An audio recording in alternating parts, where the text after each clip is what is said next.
shall sound, haven't we?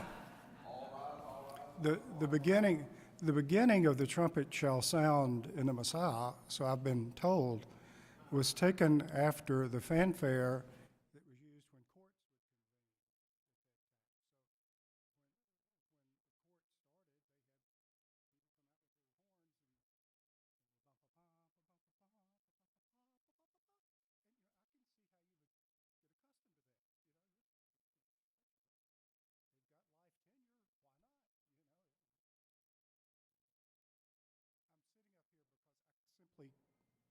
I want to stay away from everybody while I talk, and these masks and all are about to drive me nuts, so not that anyone can tell the difference. We will meet tomorrow. Today we're meeting only about 13:02. I'll call the committee to order and ask the secretary to call the roll.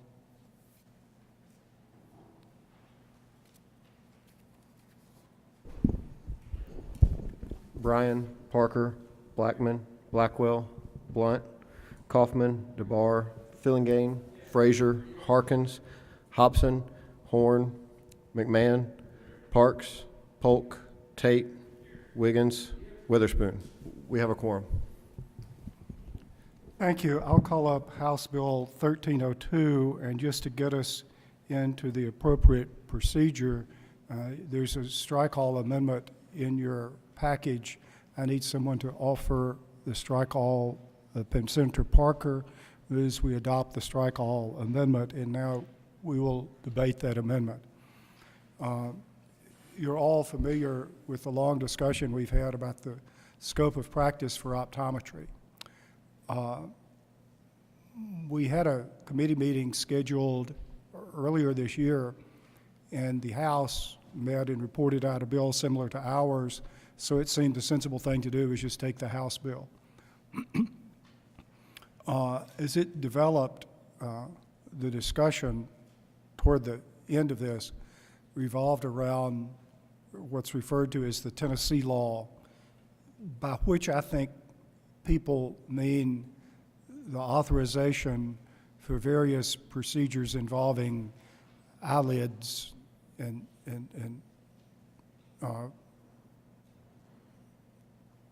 matters like that. And whether the additional procedure involving a laser to remove difficulties after cataract surgery, and there's this name that I cannot pronounce. I'm going to have to learn how to do that. So the House bill that was passed essentially had the Tennessee law.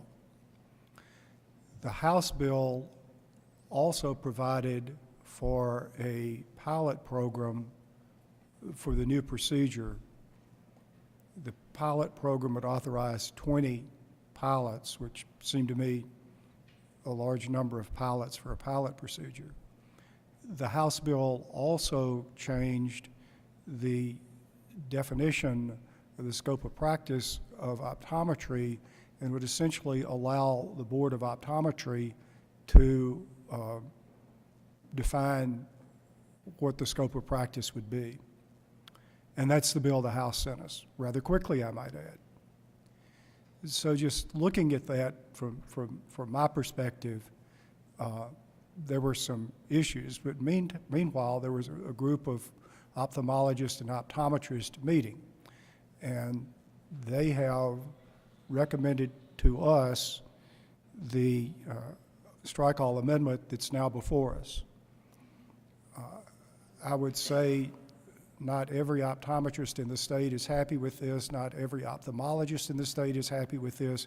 We're never going to be there, but being as the procedure in the legislature is where we were, this was what, considering all things, was recommended to us.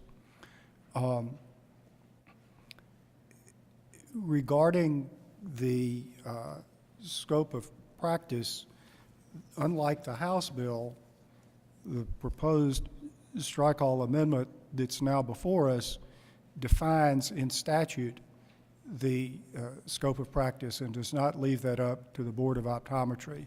That was something that concerned me a great deal in the House bill, and that has been changed. There's technical language dealing with the lesions and other small growths that may be on an eyelid. I'll look at that perhaps overly simplistically as things that an optometrist would likely come across just in a normal eye exam, and this would authorize the optometrist to deal with those, but there's very limiting language and very technical language so that it really refers to only certain procedures and specifically excludes a large number of things. For example, it excludes intraocular injections, and it excludes biopsies and on and on of the eyeball itself.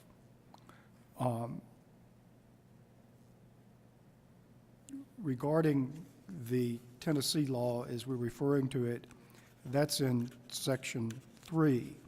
And Section 1 and Section 3 taken together define what exactly is permitted.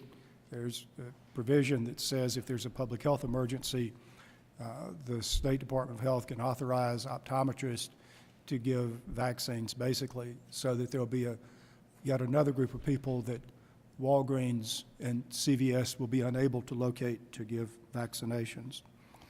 But the provision concerning the YAG laser in the strike-all amendment simply authorizes that procedure. And it seems to me that when you think about it, if we're going to have a pilot project with 20 participants, it does in some sense make it easier to just authorize the procedure. One of the concerns I had about this from the word go was the amount of training that's involved. And I would suggest that most of us on the committee don't know how much training's appropriate, although we all think you ought to have enough. The bill itself, in some detail, describes the training that would be required for one using this YAG laser, and if I can find that here. Well, that's in Section 4, which sets forth in detail the training that would be required. Again, this training has been agreed upon by the people that were considering this, so I'm a lot more comfortable with them defining it than with our trying to do so. There was some concern, particularly on the part of ophthalmologists, that this matter would be settled for a while. If we were going to have a pilot program, it would be necessary to come back at the end of that period of time to see how the pilot was going. So the House bill had a 3-year repealer in it. This bill has no repealer. And so it's thought that this would perhaps allow the existing law to remain as it is for a while.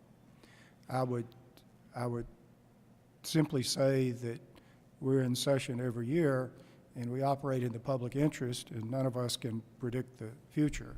But there's not a repealer which in and of itself would bring this back before us.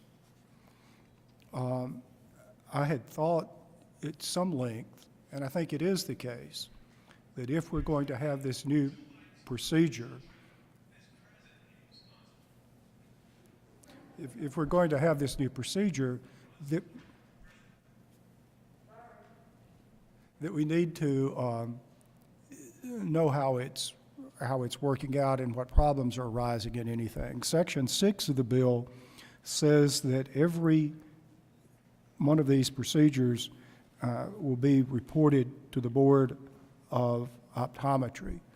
And I think it will be very useful going forward to have a record of how this is going on in the real world, and that data that's at the board will serve as the basis for future studies in that. We don't have to solve all of that today.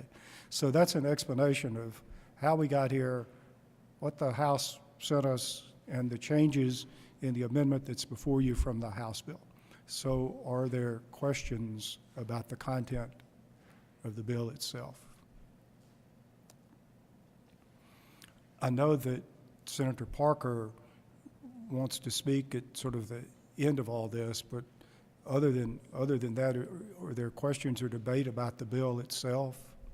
I have an amendment that I'd like to offer Senator to the- Polk. Thank you, Mr. President. Mr. Chairman, I may have missed some, but I would like to offer an amendment that we strike section,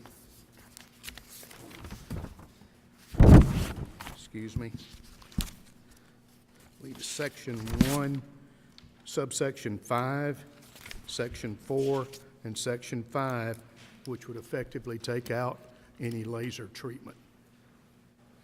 Okay, so effectively, you do not wish to permit the YAG laser, and should your amendment be adopted, the staff would just fix an amendment to take care of that. That is correct. Okay, do you want to speak on your amendment?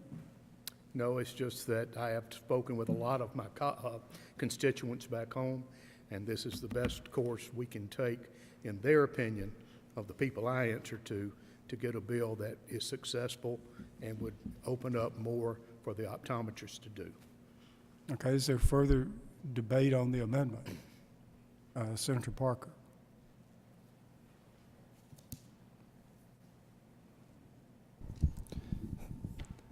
Thank you, Mr. Chairman, and thank you, Senator Polk.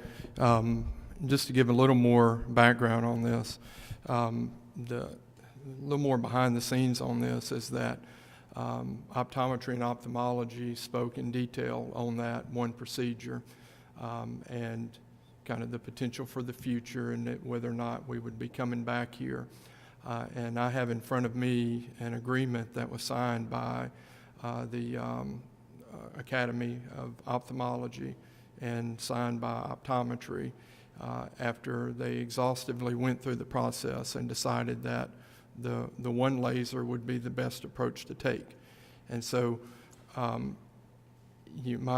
guess my comment on this today is that, and I've had this discussion with a number of committee members, and because I find myself in this place on other bills often, is that, sometimes we don't know what other people do, and we want to make sure that everyone around us is being cared for in the best manner when we don't know the answer. But on this particular issue, we've had the two groups in the state of Mississippi, optometry and ophthalmology, get together, talk about it, and kind of try to come up with a compromise that would be best for the professions and also be best for the years going ahead. The other thing in that discussion that has come up, and this has been memorialized in an outside agreement, which is not part of the bill in front of you today, is that optometry and ophthalmology have agreed as a provision of this bill in front of us to not come back for any scope enhancement or any change for the next 10 years. And so to Senator Bryan's point earlier, I think your amendment would actually create a situation where we are back here in a short period of time looking and discussing the same thing. I'm very happy as someone who has tried to very discreetly express my opinions about my profession and my understanding of that. I'm very happy that the two groups did come to the table and talk about this. We have other issues where I'm hoping that a similar thing occurs, but the proposal we have in front of us has been approved by the Academy of Ophthalmology and Optometry as a good compromise that recognizes the training and everything that's provided in our state and looking forward to the future. And so with that, Mr. Chairman, my suggestion would be that we do not pass the amendment and that we stick to the bill in front of us as agreed upon between the two professions that provide eye care in the state. Further debate on the bill? Senator Blackman. Thank you, Mr. Chairman. Senator Parker, you indicate that there has been some kind of an agreement that the two parties have signed. And did I understand you to say for 10 years? Yes, Senator. Okay. It is an agreement that, one of the concerns that I think, and I hate to speak for a profession that's not mine, but one concern was, if we did, for example, a pilot program and we came back in 3 years, we might in 3 years be seeking to add the other lasers that my profession had been asking for at the end of that 3-year period. And so kind of the meeting of the minds was that we would just be providing that one laser procedure, that we are, I feel adequately trained to do, and that we would put in exhaustive hours of coursework and other things. And so if you read through here in Section 5, to do that one laser procedure is going to require 32 hours of coursework, passing a written test, a clinical skills assessment, 8 hours of work under a preceptor who will be either an ophthalmologist or licensed credentialed optometrist in the state in which the preceptor is providing the service. And so we have added what I feel is a very exhaustive kind of rigorous training to make sure that anyone doing that one procedure would have additional coursework. And again, that was wording and amount of hours put together not by optometry, but by optometry and ophthalmology as a good representation of what they feel would be most appropriate. Okay, so are you aware that a predecessor board can't bind a successor board? So if those people on that board change that agreement, they can just vote that agreement null and void. Are you aware of that? Yeah, that's true, and that's true of any bill that we pass here too. But what I will represent to you in good faith on behalf of my profession, because I can only speak, and I tell people all the time, I can only handle or control things that are in my power.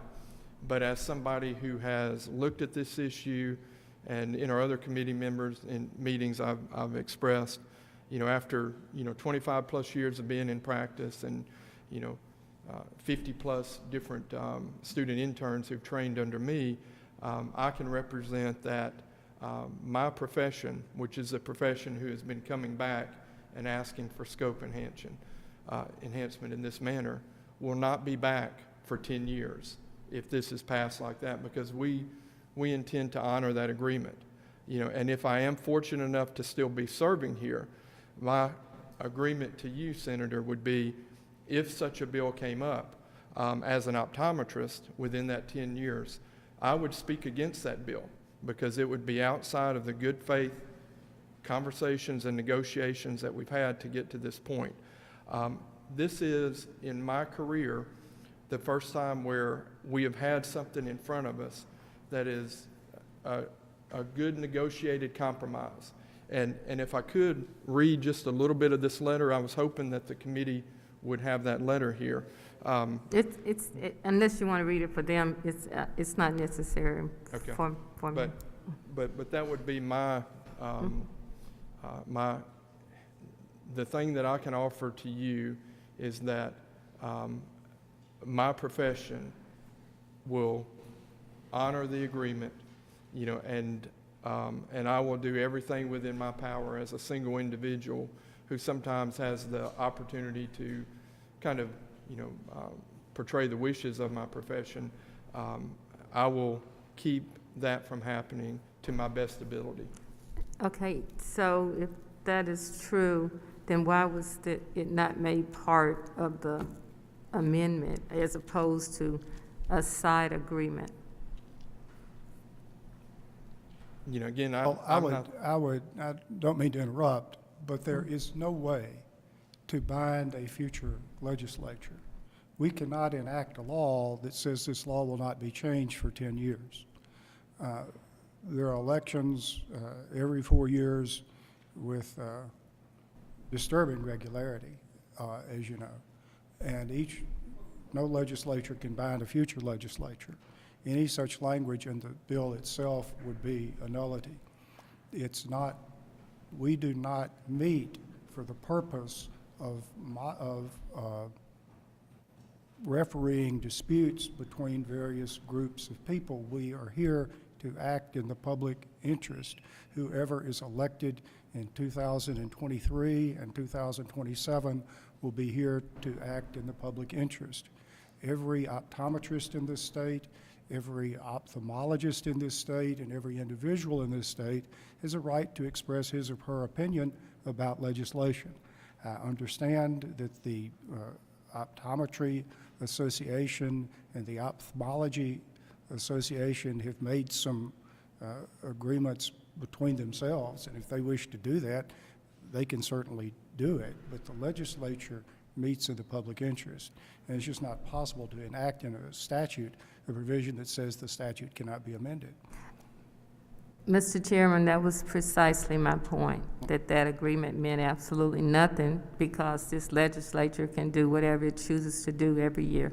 Thank you, Mr. Chairman. Yes, and that's exactly right. It's also the case that if a group of people wish to make an agreement extraneous to the legislature, they're free to do that too. But that's what so before Senator Polk wants to close, before Senator Polk is recognized, any other debate? Senator Polk. Thank you, Mr. President. I very much want to expand the scope of practice of optometrists, but without eliminating the laser part of it, I cannot. And I think that's the feeling of several of my colleagues. One thing we have to remember is we do come every year. We can make changes every year. And also that we answer to the constituents of our district and not to associations. So I would urge everyone to vote for my amendment. You understand the amendment? Are you ready to vote? All in favor of the amendment say aye. Aye. All opposed, no. no. It appears the noes have it. The noes have it. We're back on the bill. The motion before us is title sufficient, do pass as amended. Are you ready to vote on that? All in favor say aye. Aye. All opposed say no. No. The ayes appear to have it. The ayes have it, and we'll report that bill to the chamber. We will meet tomorrow. Is there a motion to rise and report? So moved. All in favor, aye. Opposed, no. The ayes have it. Thank you very much. I appreciate your hard work. See you tomorrow, same time, same bat station, same bat channel.